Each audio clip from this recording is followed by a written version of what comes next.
L'histoire commence par une scène émouvante d'une famille dans son jardin. Brian, le père, apprend avec enthousiasme à son fils Taylor à faire du vélo, tandis que Seiya, la mère, immortalise ce moment de joie avec son appareil photo. Cependant, cette scène idyllique est brisée en un instant lorsque deux gangsters rivaux les dépassent à toute vitesse, impliqués dans une fusillade féroce. Dans le chaos, Brian et Sia découvrent avec horreur que leur fils bien-aimé, Taylor, a été touché par une balle perdue et qu'il est mort tragiquement dans leurs bras. Pendant ce temps, Brian, ensanglanté et désemparé, se déplace frénétiquement dans les rues de son quartier, cherchant désespérément des voitures en fuite. La violence s'intensifie lorsqu'un groupe de gangsters parvient à éliminer le conducteur rival, provoquant un accident catastrophique. Alors que les gangsters restants se tournent vers la sortie, Brian fouille instinctivement dans une poubelle voisine et trouve un tuyau en métal. Alors qu'il s'approche, il frappe le pare-brise d'un coup puissant, manquant de peu de provoquer une collision. En représailles, les gangsters pointent leurs armes sur lui, obligeant Brian à s'enfuir pour sauver sa vie. À ce moment-là, il aperçoit un chariot élévateur qui se dirige vers eux. Saisissant l'occasion, il saute dessus, percutant le 4x4 des gangsters et décapitant l'un des assaillants. Mais sa victoire est de courte durée. Un gangster survivant lui tire dans le dos et le tue d'une balle dans la gorge avant de le laisser se vider de son sang. Plus tard, Brian est transporté d'urgence à l'hôpital, s'accrochant à la vie tandis que Sia prie avec ferveur pour son rétablissement. Contre toute attente, les médecins parviennent à le sauver. Après une période de guérison, Brian commence à reprendre conscience dans sa chambre d'hôpital. Reconnaissant d'avoir survécu au milieu de la tragédie qui se déroule. Brian s'engage dans une thérapie difficile pour réapprendre à marcher. Cependant, le traumatisme de l'attaque l'a privé de sa voix, le laissant tourmenté alors qu'il hurle silencieusement à son reflet dans le miroir, des larmes coulant sur son visage. Désireux de retrouver un semblant de normalité, les médecins lui installent une boîte vocale artificielle. Après des mois de lutte, Brian sort enfin de l'hôpital.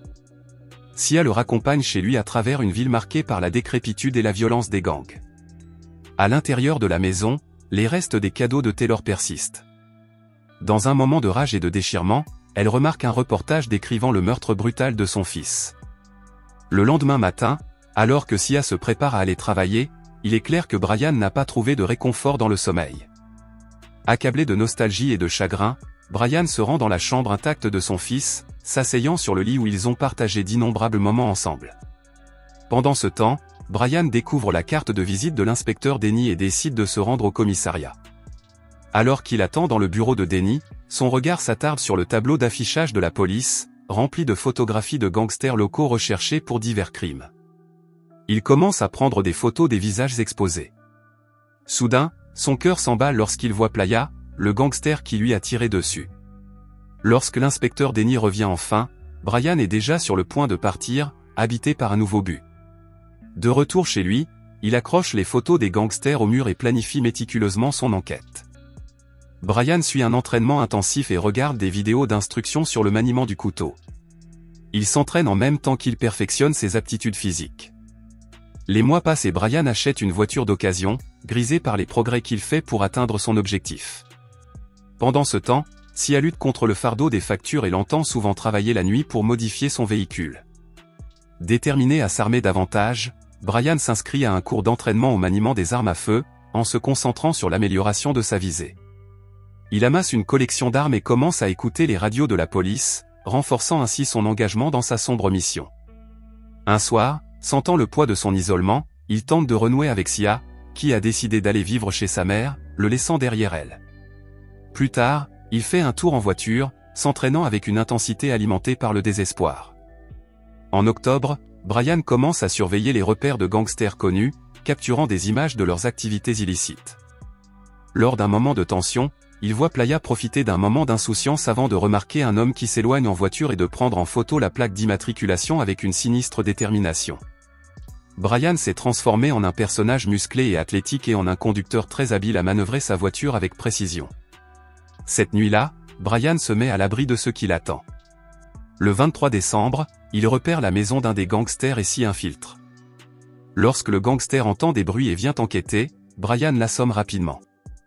Il sécurise ensuite l'homme et le fait monter sur le toit de son garage, tout en portant un masque de soudeur pour garder l'anonymat. Avec une détermination sans faille, Brian libère le gangster et s'informe sur le gang en lui présentant des documents et un stylo. Il s'assoit, mais le gangster se jette inopinément sur lui et parvient à se libérer. Une lutte acharnée s'engage entre les deux. Mais la détermination de Brian l'emporte et le réduit à la soumission.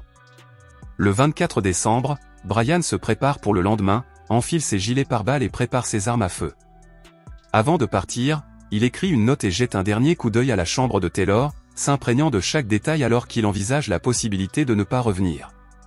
Plus tard, il se rend sur la tombe de Taylor, un cadeau à la main, à l'occasion de son anniversaire. Seul sur la tombe, il reste assis en silence et pleure longtemps avant d'ouvrir enfin le cadeau destiné à Taylor. Ce soir-là, l'inspecteur Denny est tiré de ses pensées par un bruit à la porte. Prudent, il récupère son arme à feu et ouvre la porte. Il est alors confronté à la vue d'un gangster ligoté et bâillonné, ainsi qu'à une note qui fait froid dans le dos. Plus tard, des agents des forces de l'ordre arrivent pour examiner le message, qui révèle la déclaration troublante de Brian selon laquelle il voulait s'occuper d'affaires dont Denny aurait dû s'occuper seul. Le message est accompagné d'une clé USB contenant des preuves méticuleusement collectées et des informations détaillées sur les opérations du gang au cours des derniers mois. À la nuit tombée, Brian est au volant lorsqu'il entend un rapport de police détaillant les activités du gang. Il conduit instinctivement dans le chaos et voit deux gangsters agresser et voler sans pitié un couple. Dans un accès de juste fureur, Brian plaque sa voiture contre le mur, immobilise l'un des assaillants et lui plante un couteau dans le corps.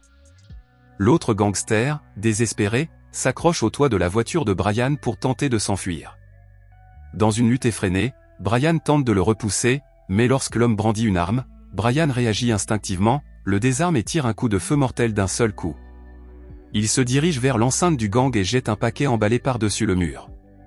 Quelques instants plus tard, l'un des hommes de Playa le remet à son chef, révélant qu'il s'agit des doigts coupés des hommes que Brian vient de tuer.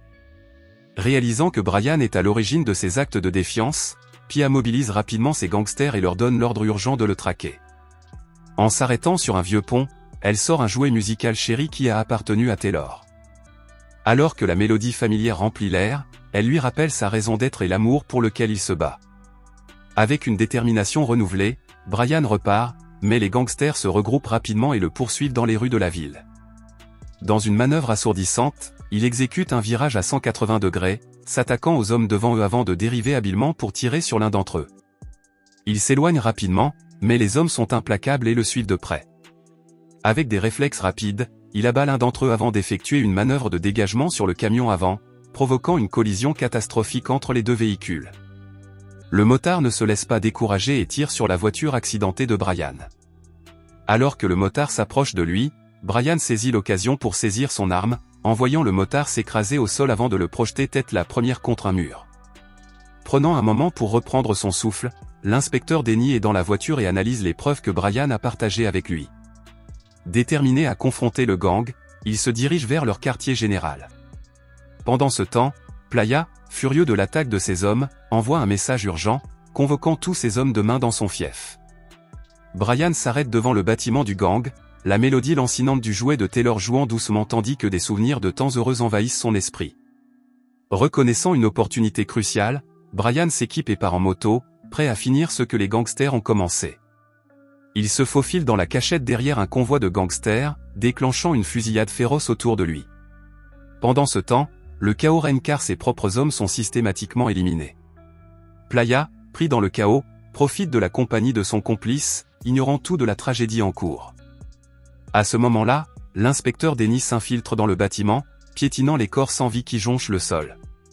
Plus tard, Brian et Denny se retrouvent dans une impasse, les armes dégainées et un silence oppressant les enveloppant. Cependant, leur fragile alliance est brisée lorsque leur complice Play ouvre le feu, les obligeant à se mettre à l'abri. Saisissant le chaos comme une opportunité, Brian rampe vers elle et lui met l'arme sur la tempe. Brian répond avec une précision mortelle, l'assommant. Alors que les deux hommes se remettent difficilement de leurs blessures, Brian récupère son arme et va affronter Playa. Les deux adversaires se rencontrent finalement dans un échange de coups de feu féroces. Brian reçoit plusieurs balles dans le gilet pare-balles et tombe au sol. Au moment où Playa s'apprête à porter le coup de grâce, Denny intervient, tire dans le dos de Playa et donne à Brian l'ouverture dont il avait besoin pour l'affronter. Dans une lutte brutale, Brian frappe Playa au visage avant de l'étouffer, tandis que leurs regards se croisent dans une bataille de volonté. Alors que Pia halète, Brian imagine une Taylor souriante remplissant son esprit de souvenirs de joie. Pendant ce temps, Dennis s'approche de Brian en traînant les pieds, perdu dans ses visions de la courte vie de Taylor dans le futur qui lui a été volé. La scène passe à Sia sur la tombe de Taylor, où le jouet préféré de Brian, un train, entoure la pierre tombale. Angoissée, Sia lit un mot sincère de Brian avant de le déposer délicatement sur la tombe, un hommage poignant à l'amour et à la perte qu'ils ont tous deux subi.